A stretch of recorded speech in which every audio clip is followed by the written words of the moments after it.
언론에 거론된 것은 아니 장례식장 갔는데 김성태 회장 장례식을 자기 일면식도 없는데 자기 이재명 대표 대신 갔단 말이죠. 왜? 이재명 대표가 직접 가면 안 되거든. 그 관계가 있다는 사실이 들키면 안 되기 때문에 대신 가서 조의금도 사실 이재명 대표가 내는 건데 본인이 돈을 냈단 말이죠. 그 사실이 들통나가지고 지금 언론에 오르내리니까 거기에 대한 극도의 스트레스를 했다면 애초에 왜 그 일을 시켰냔 말이야. 아무 김성태 시장이 확인된 내용이죠. 예, 그러니까 서로 이 비서실장님과 이 김성태 씨는 서로 모르는 사이고 억지로 갔다. 그러니까 이재명 대표 당시 시장의 지시에 의해서 그렇죠. 조문을 갔다. 이건, 예. 이건 확인해 보셔야 그건 된다고 아니요, 보고요. 그건 확인이 됐습니다. 그리고 공범으로 해서 재판을 받는다고 해서 극단적 선택하세요? 가족 처자식을 다 버리고 이거는 좀 논리적으로 너무 아니, 말이 안 되는 거 아닙니까? 검찰에서 무슨 처벌받을 걸 두려워서 검찰에서 아니 그렇죠. 당연히 참. 공무원들 같은 경우 자기가 기소가 될 수 있다라고 한다면 거기서 사법적 부담감 때문에 하는 거지.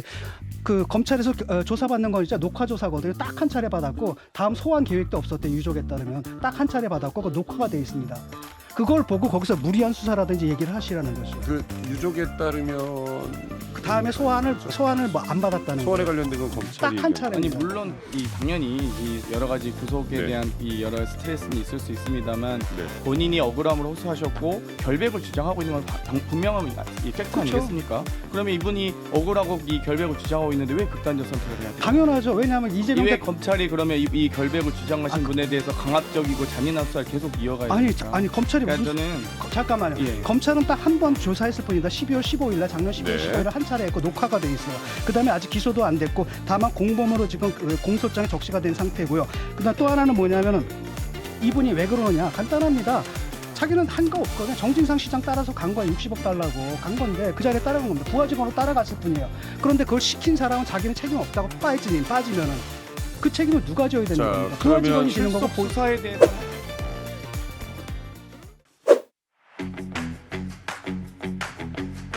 여러분께서는 지금 한판 승부를 듣고 계십니다. 저는 출근길의 동반자 김현정의 뉴스쇼 김현정입니다.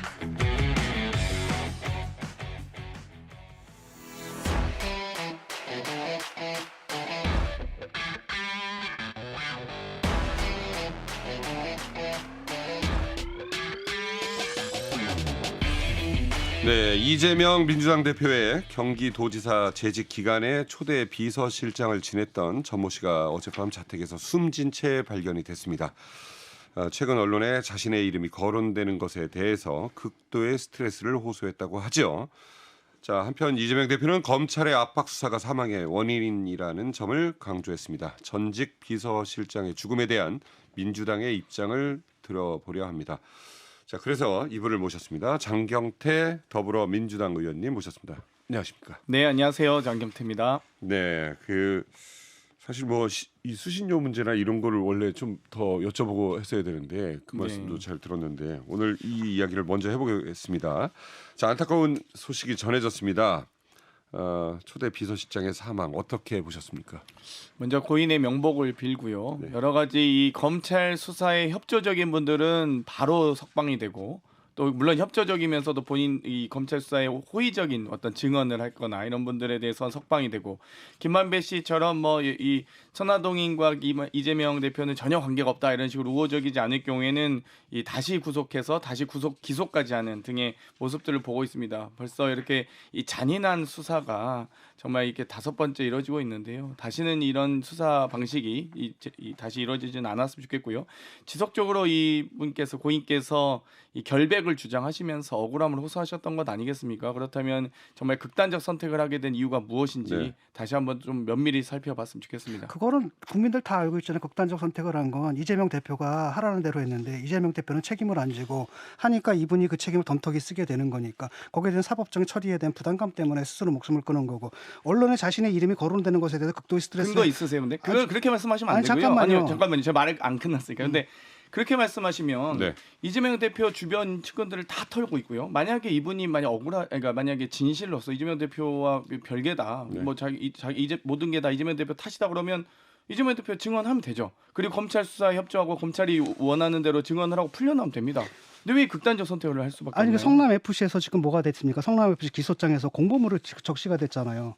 그렇기 때문에 거기에 대한 부담감이 있는 거고 또 하나가 최근 언론에서 자신의 이름이 거론되는 것에 대해서 극도의 스트레스를 호소했다라고 하는데 그 언론에 거론된 게 뭐냐면 쌍방울 거기 장례식장 가가지고 그 대납한 거 아닙니까? 공범으로 적시되면 아, 네, 공범으로 적시가 되면 사실 자기가 처벌받을 수 있는 가능성이 있는 거죠. 기소될 수도 있을 가능성이 있는 거잖아요. 네. 거기에 대한 스트레스를 받는 거고, 그다음에 언론에 거론된 것은 아니 장례식장 갔는데 김성태 회장 장례식을 자기 일면식도 없는데 자기 이재명 대표 대신 갔단 말이죠. 왜? 이재명 대표가 직접 가면 안 되거든. 그 관계가 있다는 사실이 들키면 안 되기 때문에 대신 가서 조의금도 사실 이재명 대표가 내는 건데 본인 이름으로 냈단 말이죠. 그 사실이 들통나가지고 지금 언론에 오르내리니까 거기에 대한 극도의 스트레스를 했다면 애초에 왜 그 일을 시켰냔 말이에요. 아무 김성태 그다 시장이나 확인된 예. 내용이신가요? 예, 예. 그러니까 서로 이 비서실장님과 이 김성태 씨는 서로 모르는 사이고 억지로 갔다. 그쵸. 그러니까 이재명 대표 당시 시장의 지시에 의해서 그렇죠. 조문을 갔다. 이건 예. 확인해 보셔야 된다고 아니요, 보고요. 그건 확인이 아니, 됐습니다. 그리고 공범으로 해서 재판을 받는다고 해서 극단적 선택하세요? 가족 처자식을 다 버리고 이거는 좀 논리적으로 너무 말이 안 되는 거 아닌가요? 검찰에서 무슨 처벌받을 걸 두려워서 검찰에서 극단적 선택하는 아니 건 그렇죠. 저는 당연히 참- 공무원들 같은 경우 자기가 기소가 될 수 있다라고 한다면 거기에 대한 사법적 부담감 때문에 하는 거지. 그 검찰에서 조사받는 건 진짜 녹화 조사거든요. 딱 한 차례 받았고 다음 소환 계획도 없었대. 유족에 따르면 딱 한 차례 받았고 그 녹화가 돼 있습니다. 그걸 보고 거기서 무리한 수사라든지 얘기를 하시라는 거죠. 그 유족에 따르면 그 다음에 소환을 뭐 안 받았다는 소환에 거예요. 관련된 건 검찰이 딱한 얘기한 차례. 아니 입니다. 물론 이 당연히 이 여러 가지 구속에 네. 대한 이 여러 스트레스는 있을 수 있습니다만 네. 본인이 억울함을 호소하셨고 결백을 주장하고 있는 건 분명한 이 팩트 그쵸. 아니겠습니까? 그러면 이분이 억울하고 이 결백을 주장하고 있는데 왜 극단적 선택을 해야 돼요? 당연하죠. 왜냐하면 이재명 왜 대표 검찰이 그러면 이 결백을 주장하신 분에 대해서 강압적이고 잔인한 수사를 계속 이어가야 됩니까? 아니 검찰이 그러니까 무슨 저는 잠깐만요. 예. 검찰은 딱 한 번 조사했을 뿐이다. 12월 15일 날 작년 12월 네. 15일 날 한 차례 했고 녹화가 돼 있어요. 그다음에 아직 기소도 안 됐고 다만 공범으로 지금 그 공소장에 적시가 된 상태고요. 그다음 또 하나는 뭐냐면은 이분이 왜 그러느냐? 간단합니다. 자기는 한 거 없거든요. 정진상 시장 따라서 간 거예요. 60억 달라고 간 건데 그 자리에 따라간 겁니다. 부하 직원으로 따라갔을 뿐이에요. 그런데 그걸 시킨 사람은 자기는 책임 없다고 빠지면은 그 책임은 누가 져야 되는 자, 겁니까? 부하 그러면 직원이 지는 거고 출석 수사에 대해서는 한 이제 차례 이 했을 얘기에 수 대해서 있습니다만 의원님이 문제는 있기까지만. 네. 이 검찰의 수사가 당사자에게만 이루어지는 건 네. 아니라는 겁니다. 뭐 여러 가지 가족, 이 뭐 부모님, 자녀, 친구, 지인 전방위적 압박이 이루어지기 때문에 네. 저는 이 수사 과정에서 이 심리적 압박이 있을 수밖에 없다고 네. 보고요. 이런 방식의 수사, 쌍끌이 수사, 먼지털이 수사, 별건 기획 수사, 표적 네. 수사 하지 말라고 제가 지속적으로 얘기하는 겁니다. 전모 씨의 그렇기 가족, 때문에 전모 씨의 가족은 그 검찰에 뭐 소환되거나 이런 적 없습니다. 자, 요 혼자 소환됐고 딱 한 번 소환됐습니다. 의원님 얘기 조금만 네. 짧게 왜 듣고 거짓말을 마무리하고 하세요? 다음으로 그러니까 저는 넘어갈게요. 이재명 대표와 관련된 전방위적 압박과 수사 과정에서 많은 네. 분들이 심리적으로 이 어려움을 겪고 계신다고 보고요. 네. 그러면 심리적 어려움을 겪는 것은 이재명 대표 때문에 받느냐? 저는 아니라고 봅니다. 왜냐하면 검찰 수사에 의해서 지금 심리적 압박을 네. 받고 있지 이재명 대표가 지금 이 물리력을 행사할 수 있는 지금 힘이나 있습니까? 지금 이 만약에 아니요. 이분이 뭐 이 내부 네. 내부 고발이든 뭐 또 내부 정보를 공개적으로 할 수 있는 분들이라면 아, 저는- 검찰 수사 과정에서 당연히 좀 보호 조치를 받을 수 있는 저기 분들이겠죠. 요거 하나만 좀 체크하고 갈게요. 그 경기도의회에서 현장 최고위 뭐 분위기가 뭐 좋을 수는 없습니다. 뭐 여러 얘기를 나눴겠지만 그 유서가 조금 나왔어요. 일부. 네. 이제 정치를 내려놓으십시오. 이 부분에 대해서는 어떻게? 일단 유서 내용에 그렇습니까? 대해서는 유가족께서 이 비공개를 강력하게 요청하신 것으로 네. 알고 있고요. 경찰에서 나왔을 때 혹은 그 윗선에서 나왔을 때는 좀 사실관계 확인이 필요하다 봅니다만 네. 이 유서 내용 일부를 사실인지 아닌지도 모르는 이 발췌해서 악의적으로 보도하는 행태에 대해서는 좀 대단히 유감스럽다 네. 말씀드리고 싶고요. 어찌되었건 이 앞뒤 맥락이나 전후 여러 가지 맥락을 살피고 나서 네. 좀 말씀을 드리는 게 맞다고 봅니다. 어찌되었건 이재명 대표에 대한 여러 가지 이 애정과 네. 또 여러 관계가 좀 깊은 분이기 때문에 저는 이 전체적 유서 맥락에 대해서 같이 좀 네. 얘기를 할 수밖에 없다. 뭐 확인하고 나서 답변을 드리게 적절할 것 같습니다. 알겠습니다. 자, 그런가 하면은 이재명 대표는 그러니까 이 억울한 죽음을 지금 자세히 얘기가 안 나오는데 죽음을 정치에 활용하지 말라라는 의견을 밝히셨고요. 그런가 하면은 국민의힘의 김기현 대표는 대표로서 과연 직무를 수행하는 것이 적합한지에 대한 심사숙고가 필요하다라고 김기현 대표가 말을 했습니다. 여당의 공세 어떻게 보십니까? 김기현 당 대표께서 어찌되었건 그런 부분에 대해서 자문자답을 하셨으면 좋겠고요. 본인과 네. 관련된 의혹들 또 대통령실 행정관들의 어떤 이런 이 전당대회 개입 의혹에 대해서 명백하게 본인도 밝히셔야 된다 보고요. 여러 가지 이재명 대표는 이 여러 가지 전방위적 압수수색과 수사 네. 대해서 적극적으로 협조하고 있습니다. 저는 답정 수사, 답정 기소에 대해서 이제 검찰이 기소하셨으면 좋겠습니다. 그래서 재판에서 본인들이 혐의를 입증하실 책임은 네. 검찰에 있거든요. 네. 결백 입증을 대한 책임을 어떤 피의자나 수사 대상이 지지는 않습니다. 그렇기 네. 때문에 그렇게 검찰이 정말 지금 330여 차례의 압수수색까지 했다면 또 그만큼 혐의를 입증할 자신이 있으시면 빠르게 기소하셔서 재판을 가셨으면 좋겠습니다. 그러니까 그렇게 무죄를 갖다 확신하시면은 그냥 법원에 가시면 되잖아요. 왜 방탄을 칩니까?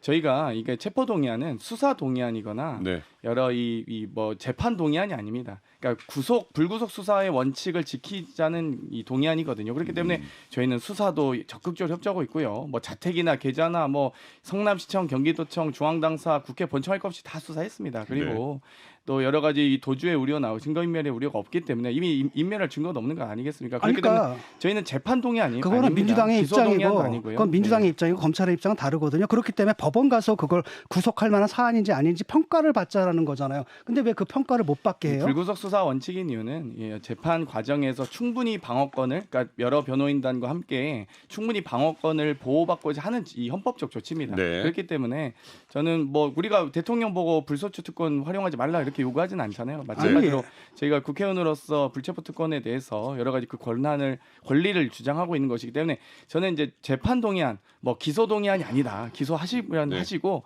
이제 재판하셨으면 좋겠습니다. 아니, 그러니까 김성애 평론가님 혹시 대표직 사퇴 주장 좀 나올 것 같습니까?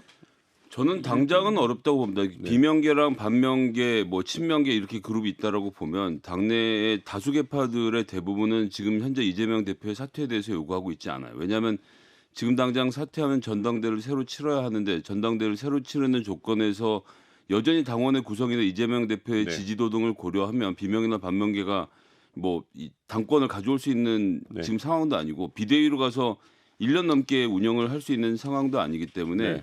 이재명 대표 체제에서 어떻게 바로잡을 것들을 바로잡을 것인가에 네네. 대해서 내부 논의가 더 격렬하게 일어나지 않겠나 이렇게 생각합니다. 혹시 발언하실 거 있으십니까? 뭐 일단 저는 이게 언론에서 일부 비명계 이제 주장들이 있는데요. 사실 모르겠습니다. 제 주변이나 네. 저도 비명계 의원님, 소위 비명계라고 하는 분이 누군지도 모르겠지만 그런 요구들은 좀 뭐 네. 전혀 없습니다. 그렇기 때문에 일부 몇몇 분들이 이제 하시는 걸로 저도 네. 이제 전해 듣고 있는데요. 사퇴 요구에 대해서 없다고 생각하시면 네. 될 것 같습니다. 비명계 모르신다니까 제가 몇 명 시청자 여러분께 좀 여쭤볼까요? 뭐 그분들은 억울해하시던데요. 알겠습니다.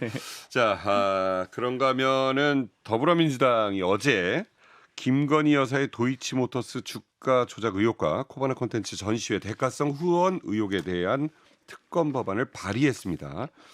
이렇게 추진할 수밖에 없는 이유가 뭐였습니까? 여러 가지 이제 재판 과정에서도 드러났듯이 도이치모터스 주가 조작은 1, 2차에 걸쳐서 확실하게 주가 조작이 이루어졌고 네. 특히 1, 2차에 108번 정도의 주가 조작 중에서 유독 이 1, 2차에 걸쳐서 김건희 여사 명의의 계좌만 48차례 이 주가 조작에 활용되는 과정이 있지만 네. 그럼에도 불구하고 이 소환 조사가 한 번도 이루어지지 않지 않았습니까? 또 소환을 수사팀은 했다고 요구하고 뭐 서면 조사도 요청했다고 그러고 네. 또 이복현 금감원장은 또 그런 적이 없다고 하고 그러니까 그러다 보니까 저희도 이 여러 국회 차원에서 질의서도 보냈습니다만 여러 가지 지금 도이치모터스 주가 조작에 대해서 분명히 김건희 여사의 이 명백한 혐의들이 보임에도 불구하고 공판 검사까지도 그렇게 주장하고 있음에도 불구하고 이 제대로 된 수사가 되지 않았다는 네. 점이라든지 코바나 콘텐츠 여러 대가송원에 대해서 당시 중앙지검장이었던 윤석열 지검장의 네. 여러 수사 대상이었던 기업이 이 부인의 어떤 이런 이 업체에 후원을 했다 이런 의혹들은 있습니다. 근데 자꾸 이제 무혐의 그렇죠. 불송치 이렇게 계속 이어지고 있거든요. 그런 부분에 대해서 저희 입장에서는 이 국민적 관심사가 있고 또 의혹을 이 대선 전에도 저희가 주장했던 만큼 네. 이번만큼은 이미 1심 재판에서 도이치모터스 주가 조작 과정이 명백히 유죄였음을 밝혀졌기 때문에 뭐 네. 권오수 회장을 비롯한 이 이모 주가 조작 이모 씨, 인베스트 회장 다 유죄 나왔거든요. 네. 근데 유독 왜 김건희 여사에 대해서만 네. 이 유죄 대상이 빠지는지 조사 대상도 빠지는지 수사 대상에서 자꾸 빠지는지 이런 부분이 저는 불공정하다고 보기 때문에 저희가 특검을 이제는 검찰을 좀 신뢰하기는 좀 어렵다. 특검을 추진해야 된다라고 주장하고 있습니다. 그런데 이제 현실적으로는 특검을 하려고 한다고 하더라도 대통령의 거부권이라는 게 존재하는데 국민의힘도 지금 반대를 하고 있고요. 동의를 받아내기도 어려울 뿐더러 이 객관적으로 공정한 특검을 그럼 누가 추천을 하는 게 맞는지 이런 쟁점들이 여기에 남는 것 만약에 같은데. 정의당의 동의나 아니면 협조 정의당은 없이- 하기로 했습니다. 근데 하나였죠. 이게 두 가지가 아니라 도이치 아니요, 두 가지를 다 하기로 했습니다. 일단은 그 50억, 네. 그 곽상도 50억 사건에 대해서는 진작 그렇죠. 특검을 하자라고 얘기를 했고, 네. 두 번째는 말매를 준 거죠. 검찰에서 빨리 수사를 해라. 근데 그 정해진 기한 동안 검찰에서 아무 반응이 없다가 정의당에서 특검을 하겠다라고 하니까 그때서 비로소 뭐 다시 소환 조사도 하겠다라고 발표를 했고, 네. 이정미 대표 같은 경우는 이미 늦었다. 우리가 기간을 줬고 기회를 줬는데 왜 이제 와서 그러느냐라고 네.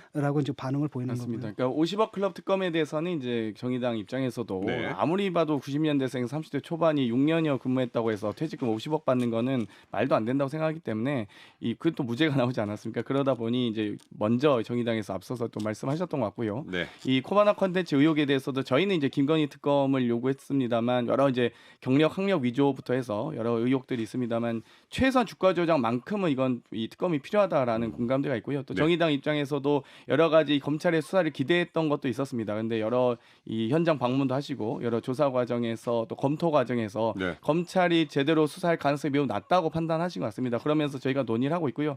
저는 특별검사 전 추천에 대해서 개인적으로는 뭐 물론 대통령이 속하지 않는 교섭단체가 추천하게 되어 있습니다만 네. 뭐 과거에 박영수 특검 같은 경우도 대통령이 속하지 않는 교섭단체였던 국민의당이 추천했습니다만 저는 이런 부분은 같이 이 모든 정당이 함께 논의할 수 있는 사안이다 봅니다. 네. 각자 정당에서 추천하고 각자 네. 비토하고 그래서 남는 사람 하면 되는 문제고. 그러니까 이거 가지고 뭐 기술적으로 해결하는 논쟁 문제인 것 같아요. 예, 맞습니다. 저는 사실 뭐 이거 특검에도 별로 나올 것도 없다고 보거든요. 수사 충분히 했고 그 지난 정권에서 소환 조사도 못했고 그다음에 실제로 그 사건 유죄 나왔던 사건도 아니 뭐 주범이 지금 집행유예가 나오고 그다음에 전주였던 굉장히 그 전주 가장 큰 전주가 사실은 무죄가 나와버렸거든요. 그렇기 네. 때문에 이걸 한다 하더라도 뭐가 안 나올 거거든요. 그런데 다만 국민 여론이 지금 하자는 여론이 높다면 의혹을 텀다는 차원에서 가는 것도 나쁘지 않다고 봅니다.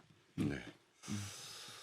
정경태 의원님은 뭐 덧붙이실 거 없습니까? 네, 저도 100% 공감합니다. 정의당이 공조를 이렇게 좀 협조적으로 잘 끌어낼 것이냐, 뭐 이런 거 조금 궁금하다는 분들 민주당에서 그걸 좀 계시거든요. 했으면 좋겠어요. 특검을 하자겠다는 얘기. 예컨대 갑자기 거기다 뭐 저축은행 끼워놓고 뭐 겪어놓고 이러면은 조건을 그건- 붙이면은 네. 네. 안 돼요. 그건 맞습니다. 합의가 안 됩니다. 예. 그러니까 정의당 입장은 저희가 확실히 충분히 또 이해하고 또 확실히 확인했기 때문에 네. 아마 이제 부산저축은행에 대한 뭐 이 특검 이 수사 범위에 대한 확대는 좀 어렵다고 그렇죠. 보고 그럼 있습니다. 그냥 단장에 물타기다라는 얘기가 나오거든요. 맞습니다. 예. 네. 원고에는 없지만 혁신에 관련돼서 보니까 네. 오늘 당내 총선 TF 형태로 해서 네.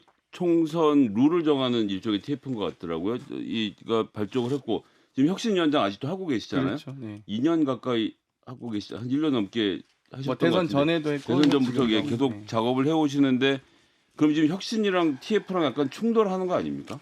아닙니다. 이제 저희가 혁신위의 여러 의제들을 정리해서요. TF에 보낼 예정이고요. 네. TF는 이제 여러 우리 당의 당원 당규상 공천 룰을 1년 전 확정하게 되어 있지 않습니까? 4월 10일까지 확정하는 TF이기 때문에 이 공천 룰과 선출직 공짜 평가를 비롯한 이 정도의 논의를 아마 네. 정리할 것으로 예상합니다. 그리고 저희는 그 이후에 여러 당원권 강화라든지 또 국민들의 참여를 확대할 수 있는 여러 당내 구조적 변화들을 모색하고 있기 때문에 네. 뭐 단기적 과제 또 특히 공천 룰에 한정된 TF다 말 그대로 TF다라고 말씀드릴 수 있겠습니다. 지금 현재 그 TF의 구성을 보면 좀 장경태 혁신위원장님만큼 혁신적으로 안을 내진 못할 것 같다라는 세간의 평들이 좀 나오던데. 뭐 일단 저희가 이 공직은 국민에게 당직은 당원에게라는 당의 오랜 기조와 전통이 유지되고 있기 때문에 또 이해찬 공천 시스템이 확정돼 있기 때문에 상당히 완성도 높고 합리적인 시스템입니다. 그렇기 때문에 네. 크게 변화할 가능성 매우 낮다. 그럼 혁신은 계속 운영을 하시는 건가요? 네 그렇습니다. 김성애 평론가님 의원님 많이 밀어주시는 것 같은데요 지금. 아니 지금 곤란하게 만든 건데요. 아, 그래요? 방금 지금 당에 이제 공천 TF가 떴기 때문에 혁신을 잘하신다고 민감한 그래서. 주제입니다. 네. 사실. 자 그런가 하면은 이거 좀 궁금해요 의원님. 그 체포동의안 표결하고 나서 좀 후폭풍이 있는 건 사실이지 않습니까? 또 그리고 뭐 한간에서 수박 칠적 명단이 돌아다닌다 뭐 이런 얘기도 있고. 근데 당내 화합을 할 수 있는 그런 비책 방법이 있습니까? 저는 일단 수박 칠적 만든 웹잡은 저희 당에서 만든 건 아닌 것 같아요. 당원께서 만든 건 아니라는 느낌이 네. 더 오히려 들 정도로 문재인 대통령이 들어가 계신 웹잡이기 때문에 네네. 아무리 우리 당의 여러 가지 계파 간에 여러 의견이 있다 할지라도 대통령에 대한 전직 대통령에 대한 저희가 원망이나 이런 건 없고요 당연히. 네. 그런 상황에서 저는 오히려 좀 누군가가 이간질하려고 하나라는 의혹도 있고요.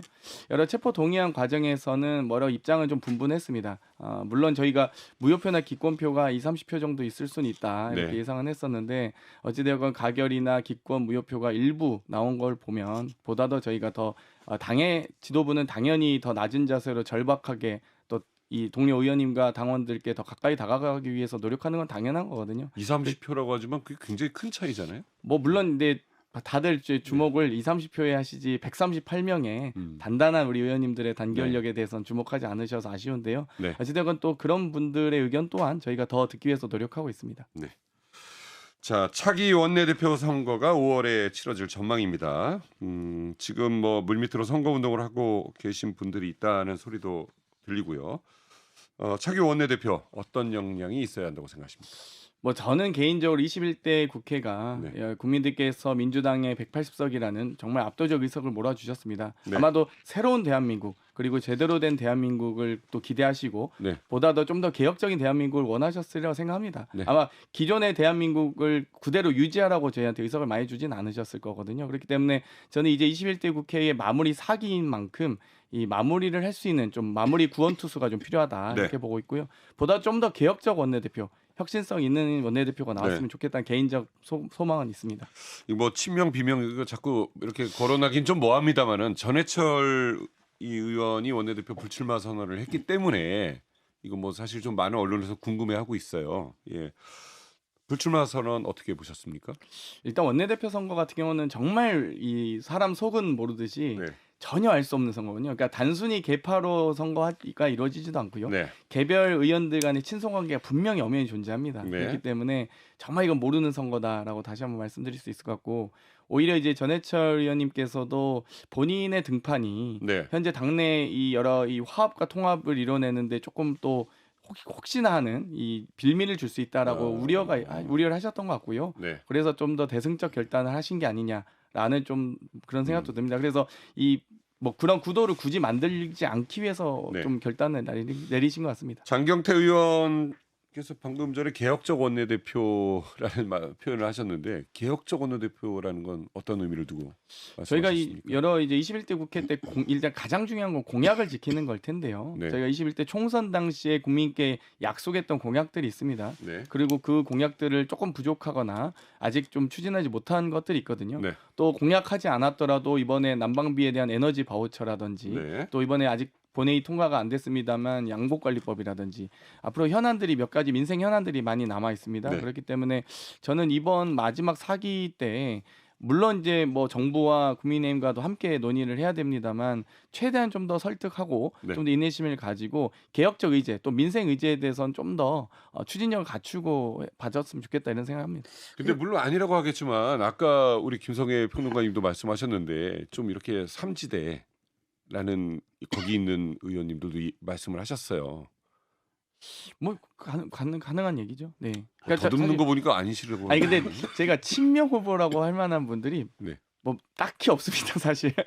네. 알겠습니다. 저희 KBS 얘기 약간 수신료 얘기도 좀 네. 나왔었는데 지금 과방위 하고 과방위 있습니다. 하시죠. 그 관련돼서 법안 지금 공영화 그러니까 그 정확히 법안 이름이 뭐죠? KBS랑 MBC를 방송법 방송법 네. 개정안들 그 민주당이 협상하고 있다 이런 얘기는 들리던데 이거 좀 어떻게 진행이 되고 있는지도 궁금하거든요. 현재 KBS 사장 선출에 대해서 이 KBS 이사회가 선출하게 되어 있는데요. 지나치게 너무 적은 수, 11명이라는 적은 수가 하기보다는 네. 다양한 직역, PD 대표, 기자 대표, 방송 기술인 대표 등이 모여서 25명으로 운영위원회를 구성해서 선출했으면 좋겠다. 이제는 정치권이 그동안은 이제 대통령이나 여러 이 교섭단체의 추천권이 네. 과반을 형성했습니다. 그래서 사장 선임에 절대적 영향력을 미쳤거든요. 그런데 이제 이렇게 좀 확대 인원을 늘리면서 네. 정치권이 추천할 수 있는 인사의 수 비율을 3분의 1로 줄이는 법안입니다. 그런데 이제 국민의힘에서는 25명이 너무 많다 해서 저희가 좀 그 조정 여지는 가지고 있고요. 이미 25명으로 한 기존의 법안은 이 법사위에 가서 네. 이 2달간 계류하고 지금 과방에 와 있는 상태입니다. 그래서 저희가 아마 5분의 3이 의결하면 본회의에 직회부되기 때문에 아마도 이제 마지막까지 국민의힘에서 저희가 뭐 운영위원 수를 좀 줄였으면 좋겠다는 의견에 대해서 충분히 저희도 줄일 수 있다. 협상의 여지가 이미 협상이 되는 뭐 박성중 중인가요? 의원님이나 허연 의원님 등도 국민의힘 소속 의원님들도 뭐 15인에서 21인 이 정도의 뭐 법안들이 있거든요. 그래서 저는 뭐 인원수의 문제는 아닌 것 같고요. 정치권이 추천할 수 있는 비율을 조금 3분의 1 정도 과반을 확보할 네. 수는 없도록 영향력을 좀 줄이는 정도에는 충분히 합의할 수 있다고 봅니다. 네. 그 의원님이 1년 동안 외국 몇 번이나 다녀오셨습니까? 최근 1년간은 네. 베트남 고향집에도 못 갔습니다. 아, 아니, 이번에 베트남 안 갔다 오셨죠? 그 리스트가 나왔거든요. 그러니까 물론 이제 일로 네. 예, 가시는 게 이제 대부분 거의 다니까. 예. 근데 이거 뭐 때 되면 나오는 얘기인데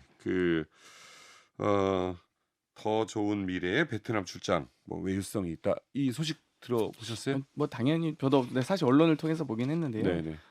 이 오래전부터 예정돼 있던 외국 순방 일정이나 워크숍 일정들이 있긴 합니다. 그리고 또 여러 가지 임시국회가 여야 원내대표 간의 이제 협상에서 이루어지거나 뭐 또 네. 물론 이제 이번은 이 회기는 저희가 뭐 요구하긴 했습니다만 네네. 그 과정에서 워크숍 일정을 고려해서 국회 회기 일정을 잡지는 않기 때문에 네. 예정대로 진행한 것으로 알고 있습니다. 좀 더 길게 한번 여쭤볼까요? 뭐 좋습니다. 저는 뭐 어쨌든 뭐 이런 얘기는 좀 계속 나와요. 예. 근데 네, 아쉽긴 의원들이 하죠. 네. 사실은 지금 필요한 거기도 하잖아요. 회의 그러니까 뭐 이렇게 원래는 외유성 이게 말고. 이거 방탄용으로 지금 3월 1일에 국회 딱 열어놓고서 쉽게 말하면 일하겠다 국회 열어놨지만 실제는 일 안 해도 되는 국회를 연 거잖아요. 그러니까 또 떠난 거거든요. 그러니까 사실 민주당이 지금 거짓말을 하고 있는 게 이제 드러난 거죠. 네, 이번에. 저희도 일은 하고 싶고요. 이제 근데 이제 이 의원님들 한 20여 분 정도 뭐 저는 정확한 숫자는 모르겠는데 저희가 어찌되었건 국회는 300명이 일하고 있고요. 네. 또 해당 회기 중에도 여러 가지 사유로 외국의 해외 여러 워크숍들이나 또 연수 일정들이 있습니다. 연수라는 네. 회의 일정들이 있습니다. 네. 그렇기 때문에 저는 이제 그런 일정들 자체를 무조건 나가지 마라는 네. 방식보다는 얼마나 내실 있게 일정을 수행했는지 그런 부분들을 좀 더 살펴봐 주셨으면 네. 좋겠습니다. 어쨌든 상세 일정은 비공개이지만 국회 경비 지원이 아니었다. 자비 부담으로 갔습니다. 라는 네. 거는 근데 있었어요. 그 진짜 그거거든요.